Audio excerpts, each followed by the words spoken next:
Kochi Students' Union took part in that particular protest. And actually, to the viewers, let's quickly take them past what's actually happening in Kerala. Why do we have this branding passed without a test? I mean, this is summation of the Kerala story. Sorry, Kabir. So can you pass without a test?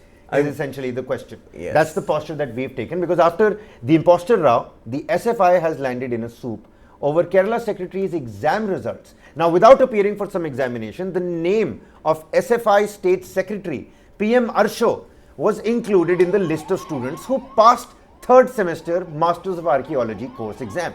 Now, following the controversy, Maharaja's College in Ernakulam recalled the list from its website.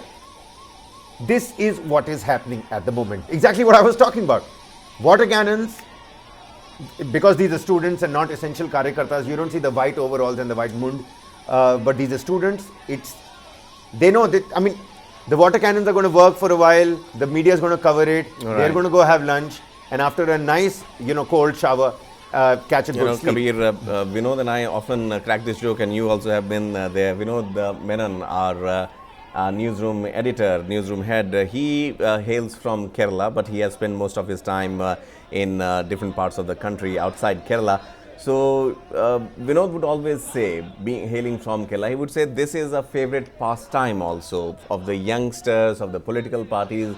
By around lunchtime, they would go out and protest, and these barriers that you see are very trademark barriers of Kerala. The blue barriers coupled with blue flags also at times, and Mund you were mentioning. Why didn't you mention, because Vinod was not able to explain it so much. I mean, maybe we did not have that much time. The concept of Mund wearing protesters, I mean, that is something, I mean, with all our sincerity towards these student protesters who are actually protesting. And the cultural significance of the dress code as well, and yes. Dress and costume plays a huge part in one's culture. There's no dissing that particular culture. But absolutely. The idea is that these protests happen now and then. Again, moving a little bit away from the humor element of this particular story. Right. The story at hand is that you've got PM Arshaw, who's again a leader of the SFI. Right. He wrote some examinations, well, at least on paper, he wrote those examinations, but apparently did not appear for any of those. But his name has appeared in the passed list for the third semester exam in a master's course for archaeology. Hence, the protest. What do you think is going to happen next? And let's not forget, college, the governor, Arif Muhammad Khan, appointments by Pinari Vijayan. When it comes to education and these institutions, Kerala doesn't let it easy. Yeah, we saw those You've got highest literacy rate in this particular state. Students are well read, they're well educated. They won't let you, push them aside just like that. Well, obviously, Kabir, and when we're talking about archaeology, how come we can't mention blast from the past that is coming in? And for this particular member who wrote that or who did not write that particular exam, he was candid enough. He came out and he said that I never appeared for that exam, but he passed. Now the question is, the other students and the students' body and political bodies also demanded the cancellation of the whole exam. The results, they were against that. Now the question is, Kerala, with such a high, in fact the highest literacy rate in the country, if it has incidents like these, imposters in examination, well, it's a good thing, Kabir, I would say, that the protests, they have been allowed to protest, so that it becomes an example that such event doesn't reoccur. But having said that, if it becomes a political issue, then again, the SFI and other cadres, protesting there, look at them very intently breaking the bamboo sticks that they have. I don't understand what is bashing up the barricade going to do. I mean, the police is already wearing helmets, aren't they? And they're more in number also. I mean, we know this is clear optics, but the idea is that you have a place, you have a space, and be proud of that, in a country like India, the largest democracy, there is space for one to step out and voice their dissent, to really protest.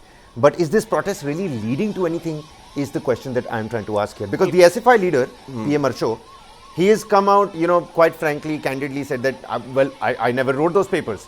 Now the exam is going to be cancelled. There are going to be several other students that would have written those exams. And who have passed also. Who might have passed also. Yeah. They would have to, sit down for those exams. So anger is constantly brewing up below the rug. Right. But it seems like the situation doesn't really facilitate that anger to completely blow out ever, which can be a good thing, can be a bad thing. But again, coming back to these particular visuals, where is this leading to? It is leading to only two things, Kabir. This protest, either this exception would become a rule that one imposter gave the exam in place of the SFI member. Either that would happen, more and more cases, such cases will happen first, or that would stop completely. Because with such kind of protest, next time onwards, people will think twice before actually trying to do this, because these are not just the students; they are political party members also. Some of them who have their axe to grind against the SFI, and hence they are also protesting. So, in democracy, the scope and space of protest is very crucial. Well, we have taken this, at this hour of the day in a lighter vein for our viewers, but the thing is, their agitation, their frustration in the afternoon, what they vented out on these blue barriers, this is also a significant move in order to mark a protest, the freedom to protest, and that is something which many, Kabir, are claiming that is somehow missing as far as the restless protest is concerned, which is happening in Delhi. Although they were given all the amenities, as I would just mention here, to protest at Jantar Mantar, it was only after their barricade, attacks that they were removed from Jantar Mantar. Sir, one last question, sir. Don't call me sir. SFI, Yeah. SDPI, PFI, these are organizations that have been under the NIA's lens. Yes. The NIA's raids over there, there was something that people did talk about towards the latter half of last year. A slew of raids, that carried on for like good 4-5 days.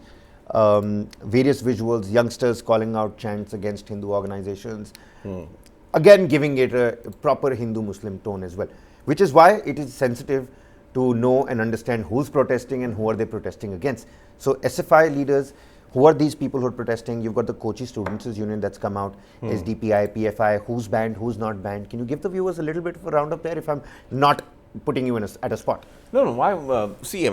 Students' Union, or for that matter, PFI, you mentioned, SDFI, SFI, all those aspects as of now, Kabir, they are under the scrutiny for a totally different reason. Okay. And we have had incidents in the past, threads of which have been connected or have been found linked to these particular organizations. As I mentioned in the beginning of the show also, that painting any incident with same brush won't be justified. Here also, their legitimate right to protest against an SFI member, or for that matter SFI's role in this whole examination fiasco that has happened, could not be connected. But yes, you are right, when it comes to PFI was recently banned, Congress was against it though, but then obviously it looked like the public sentiments were mostly in favor of the banning of PFI. It's see, as they say कि बिना आग के धुआं नहीं होता है, it did not start overnight. So there have been incidents, and I'm sure the capable investigating agencies of the country have had enough and decent proofs to take that extreme move of banning that student body. All right. So even as protests, happen in Kerala, owing to complications that happened in the educational sector, you got an SFI person who's passed without actually appearing for an exam, and hence the commotion.